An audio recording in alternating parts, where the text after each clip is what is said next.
Bonjour à tous, bienvenue dans cette 5e vidéo consacrée au cours de l'endocrinologie. Dans la 4e vidéo, nous avons parlé des hormones du cortex surrénal. Dans cette vidéo, on va parler des hormones libérées par la médulo-surrénale. Nous avons dit que la glande surrénale, elle est constituée du cortex et de la médulo-surrénale. La médulo-surrénale, c'est la partie centrale qui sécrète les catécholamines, noradrénaline et adrénaline. Donc la proportion de ces deux hormones varie selon les espèces. Donc 80% de l'adrénaline est sécrétée par la médulo-surrénale et 20% de la noradrénaline chez l'homme. Donc, quand vous voyez l'adrénaline et la noradrénaline, là, ils sont libérés par les neurones et par les cellules chromaffines de la médulo-surrénale. Donc, en réponse à une stimulation directe par le système nerveux sympathique. Donc, stimulation par le système nerveux sympathique, il va stimuler ces cellules chromaffines et il va libérer l'adrénaline et la noradrénaline. Donc, cette médulo-surrénale, elle est la glande du stress. Elle fabrique l'adrénaline en permanence et ne la libère qu'en cas de stress. Nous allons voir ça, c'est-à-dire en cas d'agression de l'organisme. C'est-à-dire lorsqu'on a peur ou bien émotion lors d'un deuil ou traumatisme violent, hémorragie, etc. Donc, en cas d'agression, la médulo-surrénale, elle va libérer l'adrénaline. Alors, le stress, donc dans le cas du stress, il va y avoir augmentation de la CTH et augmentation du cortisol. Et comme on vient de voir, il y a également augmentation ou bien libération de l'adrénaline. Alors là, cette diapositive, elle montre bien les trois étapes. Donc là, on voit des deux. La diapositive suivante, elle va nous montrer la troisième étape du stress. Alors, quels sont les agents de stress? Comme vous nous avons dit maintenant, la peur, émotion, hémorragie, etc. Donc, l'hypothalamus, il va sentir, il va recevoir l'information et il va stimuler le système sympathique qui va stimuler la médulo-surrénale qui va libérer, synthétiser l'adrénaline et la noradrénaline. Donc là, c'est une phase d'alarme. Donc la première chose, c'est la phase d'alarme qui va donner une réponse rapide et de courte durée. Donc cette adrénaline et noradrénaline, elle agit sur le cœur, sur les vaisseaux sanguins et sur le métabolisme glucidique. Sur le cœur, il va y avoir une augmentation du débit cardiaque. Donc l'adrénaline, elle provoque une tachycardie. C'est normal, lorsqu'on a peur la première fois, bien sûr, notre cœur, il va battre. C'est une tachycardie. Au niveau des vaisseaux, il va y avoir une vasoconstriction cutanée et rénale et une vasodilatation musculaire et cérébrale. Donc vasoconstriction, c'est-à-dire serrée. Donc la peau, elle devient très rétrécie. Et vasodilatation, dilatation du muscle et du cerveau, ce qui va provoquer une course prolongée, c'est-à-dire une lutte. On va lutter contre ce phénomène-là, une lutte très intense. Au niveau du métabolisme glucidique, il va y avoir stimulation de la glycogénolyse, c'est-à-dire le glycogène, il va être lysé pour donner du glucose, ce qui va provoquer une élévation de la glycémie.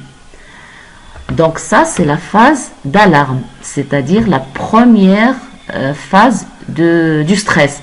Donc si cette phase-là n'est pas contrôlée, l'individu, il passe à une phase de résistance, qui est une réponse. Comment il agit l'organisme? L'organisme, il va libérer, donc il va y avoir stimulation de l'antéhypophyse, qui va libérer la CTH. La CTH qui va stimuler le cortex surrénalien, il va y avoir libération du cortisol. Donc, dans ce cas-là, dans la phase de résistance, le cortisol, il va essayer de régler cette petite anomalie. Comment? En mobilisant des lipides, en stimulant le transport des acides aminés dans les cellules hépatiques, c'est-à-dire il va y avoir une gluconéogénèse, c'est-à-dire une élévation de la glycémie. Il va y avoir action anti-inflammatoire et une inhibition des réponses allergiques. Donc ce sont les effets du cortisol. Alors si l'individu n'arrive pas à adapter la situation, bien sûr, il va passer dans une autre phase qui est la phase d'épuisement, c'est-à-dire qui peut provoquer des troubles qui peuvent être graves. Donc la phase d'épuisement de stress, c'est la phase de résistance prolongée. À ce moment-là, bien sûr, comme on vient de dire, le corps il est débordé par le stress, c'est-à-dire il ne peut pas réguler son fonctionnement, c'est le stress chronique. Donc il va y avoir une augmentation anormale, excessive du cortisol et de la cortisone. Donc ce qui va épuiser les ressources énergétiques, donc l'individu devient très très faible, il va y avoir accumulation des toxines. Donc ces toxines, ce sont des produits toxiques qui vont provoquer des maladies cardiovasculaires, des pathologies digestives. Bien sûr, l'individu il aura des nausées, des vomissements, donc des troubles de sommeil, de l'humeur, dépression, des troubles musculo-squelettiques. Donc ce sont des troubles qui peuvent gêner l'individu. Alors maintenant, on va voir quelles sont les hormones de la post-hypophyse.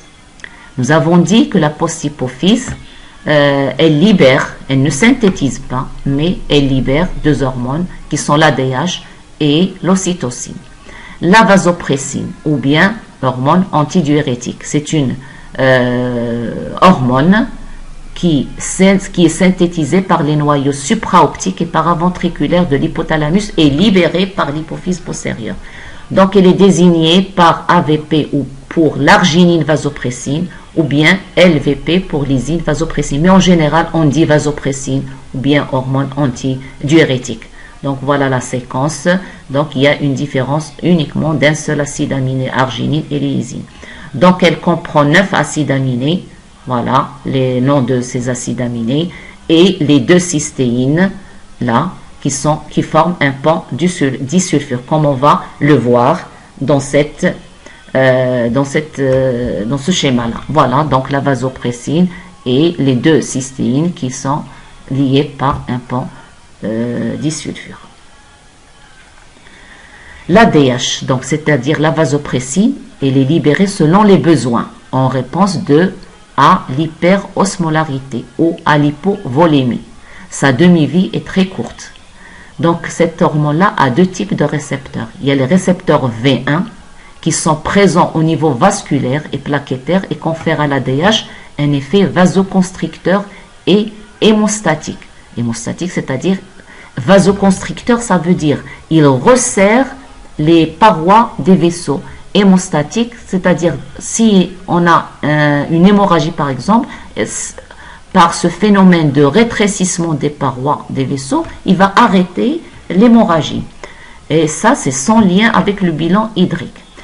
Et les récepteurs V2 qui sont situés dans la membrane basolatérale des cellules du canal collecteur rénal, c'est-à-dire V1 dans les vaisseaux, V2 dans le rein, et sont impliqués dans la fonction de la réabsorption d'eau par l'ADH. Donc, ces récepteurs-là, ils interviennent dans les phénomènes hémostatiques, c'est-à-dire ils n'ont pas de relation avec le bilan hydrique, mais les vaisseaux les récepteurs qui sont au niveau du rein, ils interviennent dans la réabsorption d'eau, c'est-à-dire lorsque l'organisme est déshydraté, on aura une diminution de l'ADH. Lorsqu'on a une augmentation de la volémie, bien sûr, il y a une diminution de l'ADH. Quelle est l'action de cette vasopressine? Donc, elle a un effet, comme son nom l'indique, antidiurétique. Elle diminue le volume des urines. Elle permet la réabsorption d'eau dans l'organisme au niveau du tube collecteur du rein. Donc, elle intervient dans le métabolisme hydrominéral. Et les vasoconstricteurs, c'est ce qu'on a dit maintenant, à dose élevée, donc entraîne une vasoconstriction. Donc, s'il y a une vasoconstriction, bien sûr, elle peut augmenter la pression artérielle. Et elle maintient la volémie. L'ADH, donc, contrôle, donc en résumé, c'est elle qui contrôle l'équilibre hydrique et électrolyte, c'est-à-dire les ions qui se trouvent au niveau du sang. Si on a une déficience, une diminution de l'ADH, ça provoque un diabète insipide. Alors, il faut faire attention, il ne faut pas le confondre avec le diabète sucré. Le diabète insipide, c'est une polyurie. L'individu, il urine beaucoup et il a une polydipsie, c'est-à-dire il boit beaucoup, une soif intense. Mais il ne possède pas de sucre dans les urines. Par contre, le diabète sucré, on trouve du sucre dans les urines.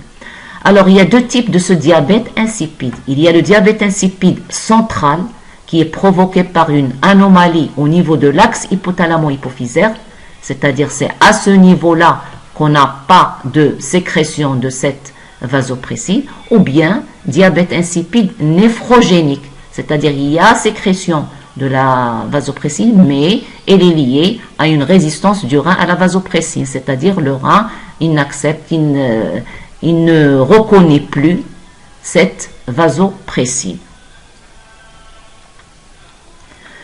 Donc, la régulation de la sécrétion. L'ADH assure bien sûr l'homéostasie de l'organisme pour deux constantes fondamentales, c'est-à-dire l'osmolarité et du milieu intérieur et la volémie. Alors, qu'est-ce que l'osmolarité? L'osmolarité, c'est la somme des concentrations molaires de tous les solutés, c'est-à-dire sodium, potassium, chlore, etc. Elle est il faut faire la différence entre osmolarité, qui est la somme des, comme je viens de dire, des concentrations molaires de tous les solutés, et l'osmolalité, qui est la concentration des substances osmotiques dans 1 kg d'eau. Mais nous, là, on parle de l'osmolarité, c'est-à-dire tout ce qui est, tous les solutés qui se trouvent au niveau du sang. Et la volémie, avec priorité de la volémie. Donc, voilà, une façon très résumée, si on a une osmolarité élevée, ça veut dire il y a stimulation de l'ADH. Donc l'ADH, elle est stimulée lorsque l'osmolarité est élevée, ce qui fait ouvrir les aquaporines. Alors les aquaporines, ce sont des protéines, des pores, qui sont des protéines qui se trouvent au niveau des membranes et ils se trouvent au niveau du rein.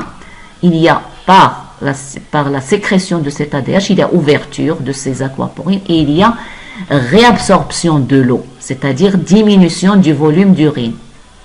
Et on aura une urine très concentrée. Elle est faible, mais très concentrée, parce qu'on a une osmolarité très élevée. Au contraire, si on a une osmolarité faible, ça va inhiber la sécrétion de l'ADH. Donc, il y aura fermeture des aquaporines, donc émission de l'eau. C'est-à-dire, on aura beaucoup d'urine, mais cette urine, elle est diluée, c'est-à-dire, elle ne contient pas beaucoup de solutés. Mais ici, pour garder une osmolarité normale, on doit faire sortir les solutés. Donc, on aura une urine concentrée, mais on a une réabsorption d'eau. Ici, on a une émission d'eau, c'est-à-dire l'urine a une grande, il est très éliminé, mais il est dilué, c'est-à-dire il ne contient pas beaucoup de solutés. Donc voilà la régulation hydrique selon l'osmolarité. Alors la sécrétion d'ADH est mise en jeu par deux types de récepteurs. Alors je dis bien la sécrétion, c'est-à-dire la sécrétion, c'est pas la libération. Donc elle dépend des deux types des osmorécepteurs hypothalamiques qui sont très sensibles et d'action rapide. Une augmentation de l'osmolarité de 2% entraîne la libération d'ADH, c'est-à-dire elle est synthétisée lorsque l'osmolarité elle est supérieure à 2%, ce qui permet de maintenir l'osmolarité vers 300 milliosmoles par litre. Et le deuxième type, ce sont des barorécepteurs il existe deux types.